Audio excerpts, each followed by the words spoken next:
Theresa, welcome to my YouTube channel. In this video, I'm going to be sewing McCall's 7433, but I'm not going to be sewing the entire pattern with you. I'm just going to show you how to do the collar because it's kind of a unique collar and I haven't had a lot of time, so I don't have time to like film the entire process of making it, but I do have time to do that. So if you're interested in seeing how this collar comes together, stick around.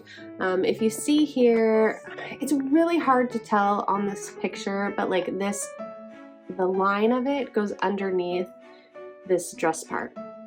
You'll see. But it's a very cute dress. Anyways, without further ado, let's get started.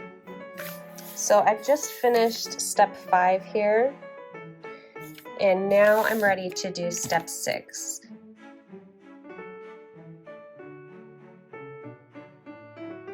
And here's the inside. Alright guys, starting with step 6, press seam above clip toward yoke, pressing in remaining yoke seam allowance as shown. Press seam below clip open, trim pressed edge to 3/8 inch, based pressed edges. This is the gathered piece in the front, right above the bust. And if you see here, I have my, just out of habit, I had pressed these open, but what I'm gonna do is right here, I'm gonna go ahead and clip it. I want to be sure that it's after this cut here. I'm just gonna snip it a little bit and I'm gonna press it up like that, right? I think my iron's hot enough. Let's see. Okay. I'm just gonna press that.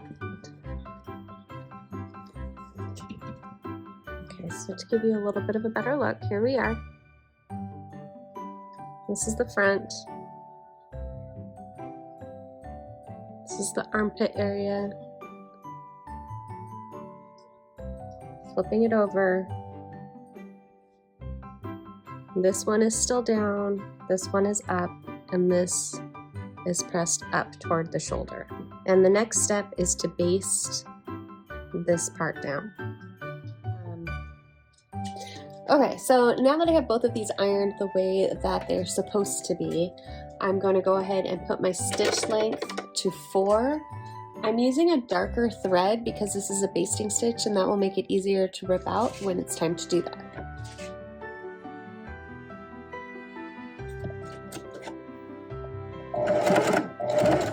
Along this way. I think the directions want you to sew this way and stop, and then sew this way and stop, but I'm just going to go ahead and keep it one line.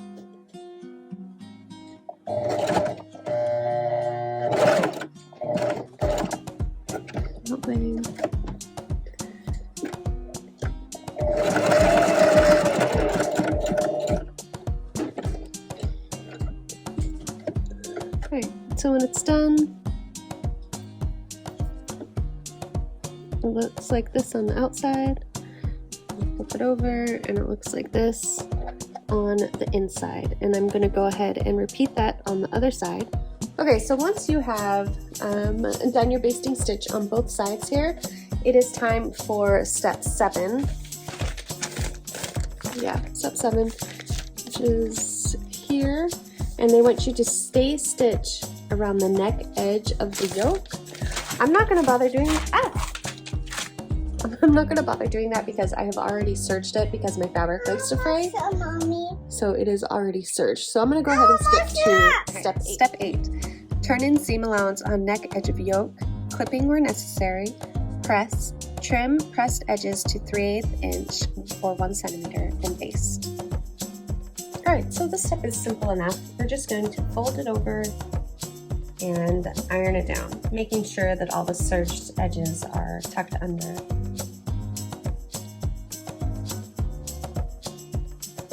Since this is a curved edge, it helps to use a tailor's clapper to really get it to lay down right. And sometimes you can get away with actually not clipping your fabric and just using something heavy. Like you don't have to have one of these. You could just use a book or whatever that's handy and flat. Okay. Now, before I take this over to my sewing machine and baste it down, if you look here, My edges are kind of like poking out, and I don't think that's going to look very nice on the finished garment. So I'm just going to fold this little edge in, this little triangle, and fold it again. It doesn't say to do this, but this is what I'm choosing to do. I'm keeping my stitch length at 4, and I'm just going to go ahead and stitch it down with the darker thread.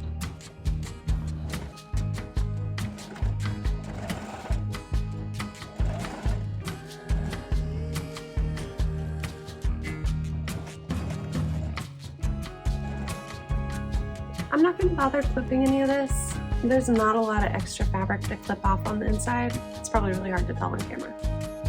But we're going to go ahead and move on to the next step. Moving on to step 9, turn in seam allowance on neck edge of bodice front as shown. Press, trim pressed edges to 3/8 inch and baste. So that just means we are going to do the same thing that we did around here to this front area. Okay, this has been ironed, and I'm just going to sew one straight line. Okay, so once that is done, it'll look like this. We've sewn all around the inside edges of the neckline. And if you see here, I did kind of miss a couple spots. I don't feel like that's going to be a big deal, so I'm just going to leave it rather than add more stitches that I have to rip out. We'll see. And speaking of the next steps, let's go ahead and talk about that. So here we are, we just finished step 9. I'm going to skip step 10. This is just where you sew this back piece on. And we're going to go straight to step 12. Alright, so to make the band, step 12, stitch front band sections to back neck band at the shoulders. And then step 13, with right sides up, pin bodice to band, matching small circles, and placing pressed edges along placement lines, and then baste it in place. So here I have the 2 pieces of 5 and then the 1 piece of 6.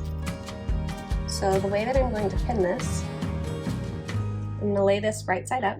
Hold on a second, I need my pins. Making sure that I pin this on right. I have this one right side up with the curve going that way, and then I'm going to take these ones, the long side is the inside. These need to be facing out.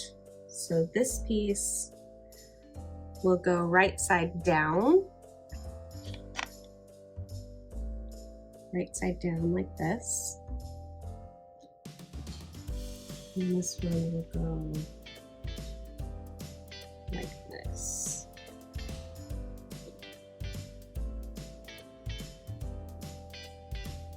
The short distance from this little piece that sticks out, it's shorter here and longer here. And both of these need to be if I can talk, both of these need to be pointing away. So this is what they look like when they're pinned. I'm gonna go ahead and sew this part off of camera, and I'll be back in just a moment. All right, so after you're done sewing it, it looks like this. And I have ironed these seams open here. When I did the stitches on this, I moved my stitch length to 2. Before I move on to step 13, it would really help me out if you would give this video a thumbs up if you're finding it useful. If you would like to say thank you for making it, a great way to do that is to subscribe. I've been doing this for a couple of years now and have not broken 400 subscribers yet, so I don't know, help a lady out and subscribe. So step 13, I put my band out right side up. And then I'm putting the bodice right side up, right on top of it. And I'm matching up these 2 seams.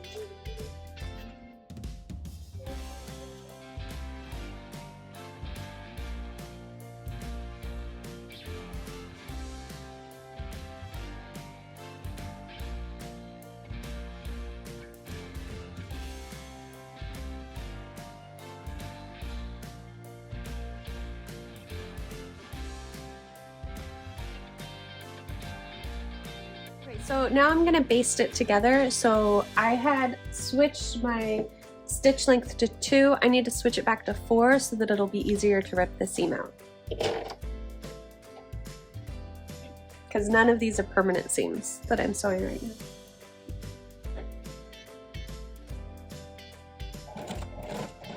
And when I baste this together, I'm going to try not to baste on top of this line, but I do want to keep it kind of close to it. Also, you probably should take your needles out as you go, because if your sewing needle hits your pin, it could damage your machine. Do as I say, not as I do. So right now it looks like that. I'm going to finish sewing this off camera. So once you're done with step 13, you have 2 rows of basting stitches all the way around the neckline. Alright, and on the underside, it looks like this. There's 1 line of basting stitches that you can see.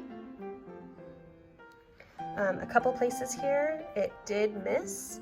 It'll be okay though, because when you do your final stitches, or when I do my final stitches, I'm going to keep it a little bit closer to the line here, and it'll catch all those little bubbles that are currently not sewn down. All right, so we just finished step 13. We're here. Next, the directions have you move on to buttonholes, and they're doing old-fashioned buttonholes. I mean, of course, I'm not showing you that in this video, but even if I were to, I'm gonna skip that part and just do regular buttonholes, because this seems like a waste of time to me. Nobody's gonna be looking that close at your buttonholes. And then I'm skipping over here to 19. So 19, pin interfacing sections to wrong side of front facing and back neck facing. Trim corners as shown and baste along the seam lines. 20, stitch front facing sections to back neck facing at shoulders. Finish outer edge of facing. These pieces already have interfacing ironed onto them. I'm not using the interfacing that is recommended. I'm just using the fusible because that's what I have on hand. So I need to iron the fusing onto this piece.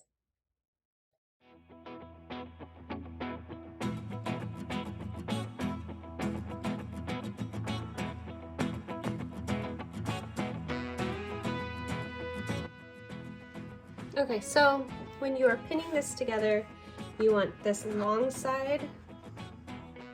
It has a long diagonal here, and then it goes straight. You want this long diagonal here, this one, to be facing toward the inside. So I'm going to lay it on top like this.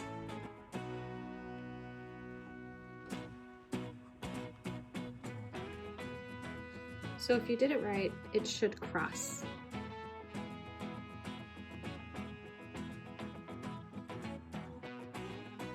Okay, so back at my machine, I'm putting my stitches back to 2 because these are permanent stitches. I don't have to wreck them out.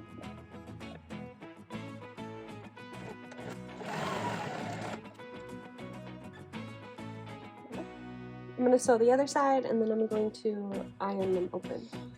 Now that the shoulders are sewn, it should look like this. All right, and I'm just going to go ahead and finish this outer edge all the way around there. If you don't have an overlock machine or a serger, that's okay. You would just want to use your zigzag stitch on your sewing machine and zigzag stitch around the outer edge, and that should protect it enough. I just finished serging the ends, and this is what it looks like.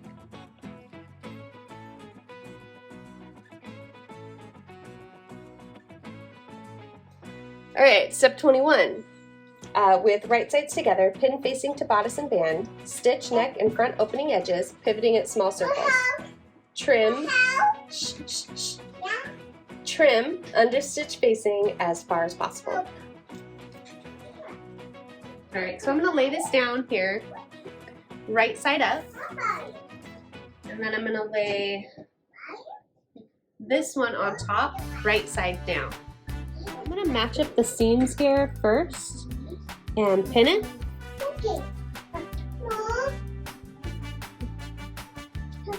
Okay, and I'm gonna go ahead and I'm gonna pin all of this off of camera, and I'll show you what it looks like after I'm done with that. I just finished pinning it. As you can see here, it doesn't line up perfectly. Don't stress about that. After I get done sewing it, I'm gonna go back and then trim off all of this excess. and parts that don't match up evenly.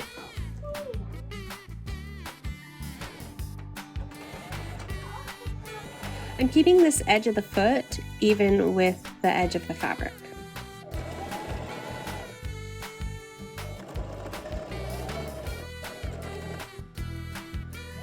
I'm gonna go ahead and trim off this extra fabric all the way around the neckline.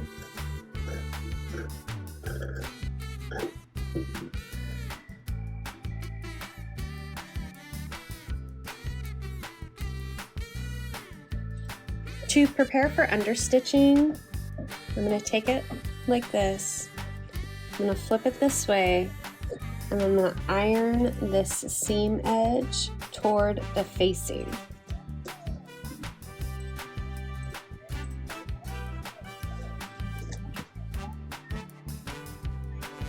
It gets a little tricky on the corners, but you just do the best that you can. And I'm just going to go ahead and stitch on this line on top of the facing side all around the neck edge.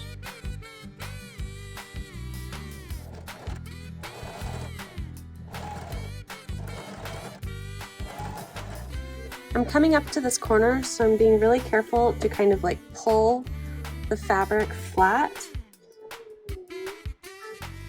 so that it'll lay right when I turn it right side out.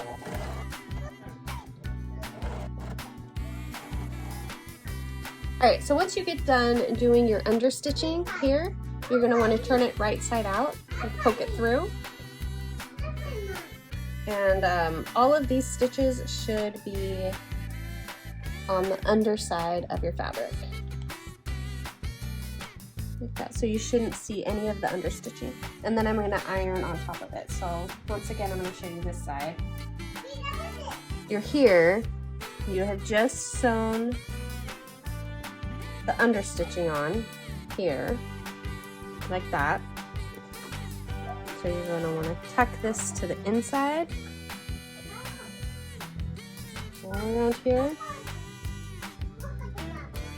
and then iron it flat.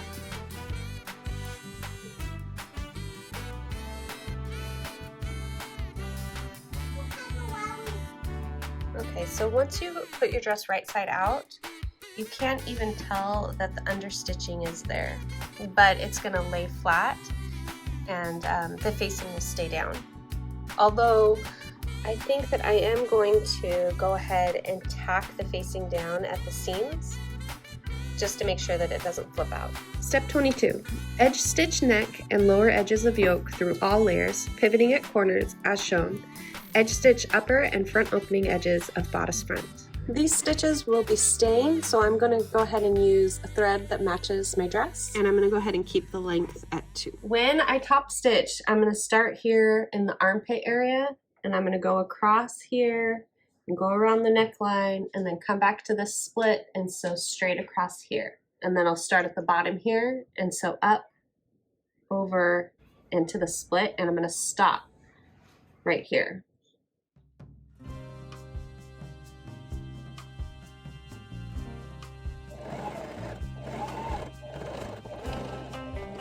So I'm going to pivot here.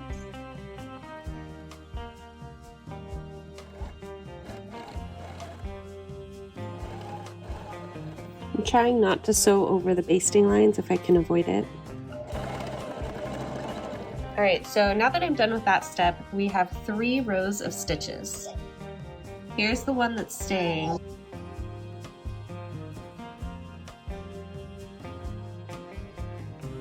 And then I'm going to go ahead and rip these stitches out with my handy dandy seam ripper, and I'll show you what it looks like after I'm done with that.